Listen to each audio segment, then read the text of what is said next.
ओम तत्सत। श्री गणेशाय नमः। श्रीमद् भागवत महापुराण छठा अध्याय, नारद जी के पूर्व चरित्र का शेष भाग। श्री सूत जी कहते हैं, शौनक जी, देवर्षि नारद के जन्म और साधना की बात सुनकर सत्यवती नंदन भगवान श्री व्यास जी ने उनसे फिर यह प्रश्न किया। श्री व्यास जी ने पूछा, नारद जी, जब आपको ज्ञानोपदेश करने वाले महात्मा गण चले गए तब आपने क्या किया? उस समय तो आपकी अवस्था बहुत छोटी थी। स्वयंभू, आपकी शेष आयु किस प्रकार व्यतीत हुई और मृत्यु के समय आपने किस विधि से अपने शरीर का परित्याग किया? देवर्षि, काल तो सभी वस्तुओं को नष्ट कर देता है। उसने आपकी इस पूर्व कल्प की स्मृति का कैसे नाश नहीं किया? श्री नारद जी ने कहा, मुझे ज्ञानोपदेश करने वाले महात्मा गण जब चले गए तब मैंने इस प्रकार अपना जीवन व्यतीत किया। यद्यपि उस समय मेरी अवस्था बहुत छोटी थी। मैं अपनी माँ का इकलौता लड़का था। एक तो वह स्त्री थी, दूसरे मूढ़ और तीसरे दासी थी। मुझे भी उसके सिवा और कोई सहारा नहीं था। उसने अपने को मेरे स्नेह पाश से जकड़ रखा था। वह मेरे योग क्षेम की चिंता तो बहुत करती थी, परंतु पराधीन होने के कारण कुछ कर नहीं पाती थी। जैसे कठपुतली नचाने वाले की इच्छा के अनुसार ही नाचती है, वैसे ही यह सारा संसार ईश्वर के अधीन है।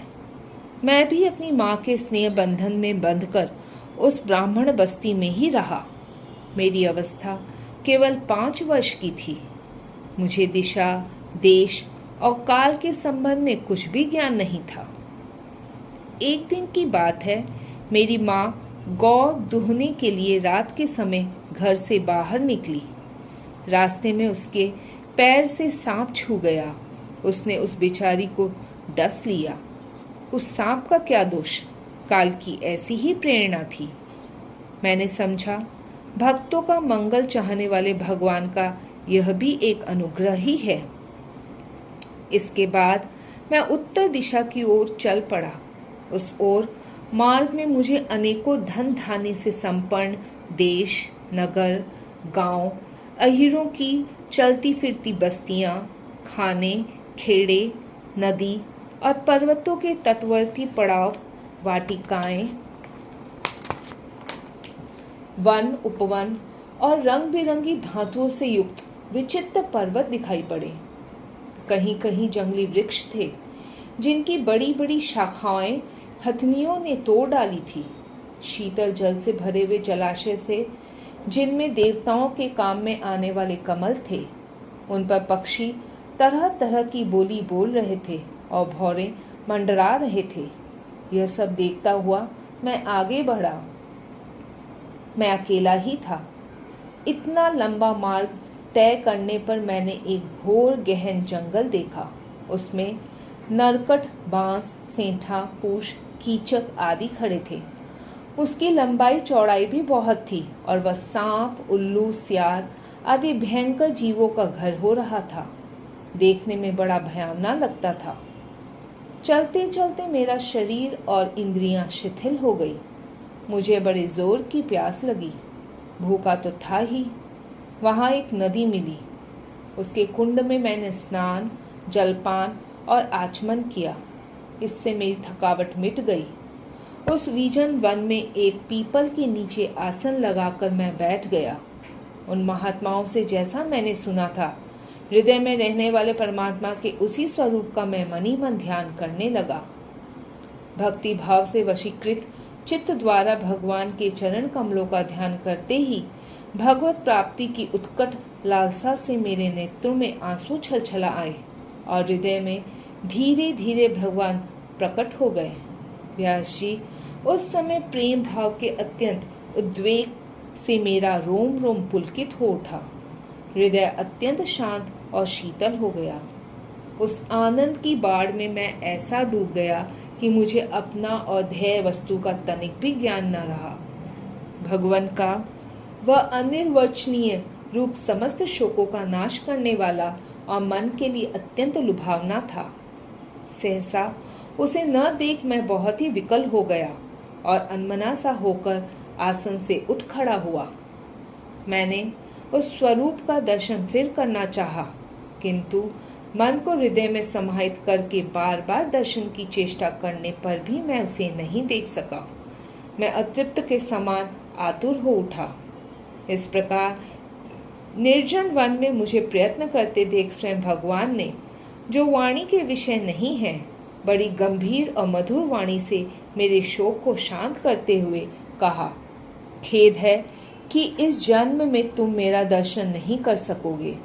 जिनकी वासनाएं पुण्यतः शांत नहीं हो गई है, उन अध कचरे योगियों को मेरा दर्शन अत्यंत दुर्लभ है।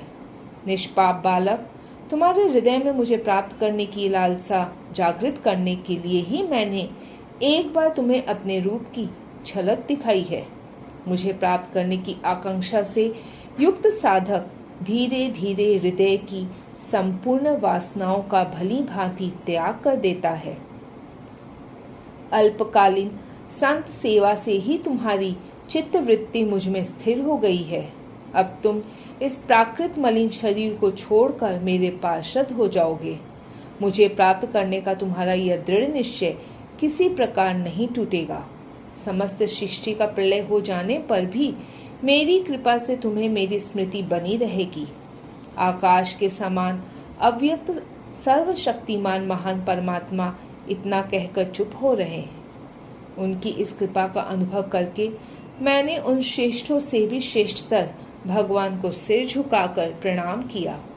तभी से मैं लज्जा संकोच छोड़कर भगवान के अत्यंत रहस्यमय और मंगलमय मधुर नामों और लीलाओं का कीर्तन और स्मरण करने लगा। स्पृहा और मद मत्सर मेरे हृदय से पहले ही निवृत्त हो चुके थे। अब मैं आनंद से काल की प्रतीक्षा करता हुआ पृथ्वी पर विचरने लगा। व्यास जी, इस प्रकार भगवान की कृपा से मेरा हृदय शुद्ध हो गया, आसक्ति मिट गई और मैं श्री कृष्ण परायण हो गया। कुछ समय बाद जैसे एकाएक बिजली कौंध जाती है, वैसे ही अपने समय पर मेरी मृत्यु आ गई। मुझे शुद्ध भागवत पार्षद शरीर प्राप्त होने का अवसर आने पर प्रारब्ध कर्म समाप्त हो जाने के कारण पांच भौतिक शरीर नष्ट हो गया। कल्प के अंत में जिस समय भगवान नारायण प्रलयकालीन समुद्र के जल में शयन करते हैं, उस समय उनके हृदय में शयन करने की इच्छा से इस सारी सृष्टि को समेटकर ब्रह्मा जी जब प्रवेश करने लगे, तब उनके श्वास के साथ मैं भी उनके हृदय में प्रवेश कर गया। एक सहस्त्र चतुर्युगी बीत जाने पर जब ब्रह्मा जगे और उन्होंने सृष्टि करने की इच्छा की, तब उनकी इंद्रियों से मरीचि आदि ऋषियों के साथ मैं भी प्रकट हो गया। तभी से मैं भगवान की कृपा से बैकुंठ आदि में और तीनों लोकों में बाहर और भीतर बिना रोक टोक विचरण किया करता हूँ। मेरे जीवन का व्रत भगवत भजन अखंड रूप से चलता रहता है। भगवान की दी हुई ईश्वर ब्रह्म से विभूषित वीणा पर तान छेड़कर मैं उनकी लीलाओं का गान करता हुआ सारे संसार में विचरता हूँ। जब मैं उनकी लीलाओं का गान करने लगता हूँ, तब वे प्रभु, जिनके चरण कमल समस्त तीर्थों के उद्गम स्थान है और जिनका यशोगान मुझे बहुत ही प्रिय लगता है, बुलाए हुए की भांति तुरंत मेरे हृदय में आकर दर्शन दे देते हैं। जिन लोगों का चित्त निरंतर विषय भोगों की कामना से आतुर हो रहा है, उनके लिए भगवान की लीलाओं का कीर्तन संसार सागर से पार जाने का जहाज है। यह मेरा अपना अनुभव है। काम और लोभ की चोट से बार बार घायल हुआ हृदय श्री कृष्ण सेवा से जैसे प्रत्यक्ष शांति का अनुभव करता है, यम नियम आदि योग मार्गों से वैसी शांति नहीं मिल सकती। व्यास जी, आप निष्पाप हैं। आपने मुझसे जो कुछ पूछा था, वह सब अपने जन्म और साधना का रहस्य तथा आपकी आत्मतुष्टि का उपाय मैंने बतला दिया।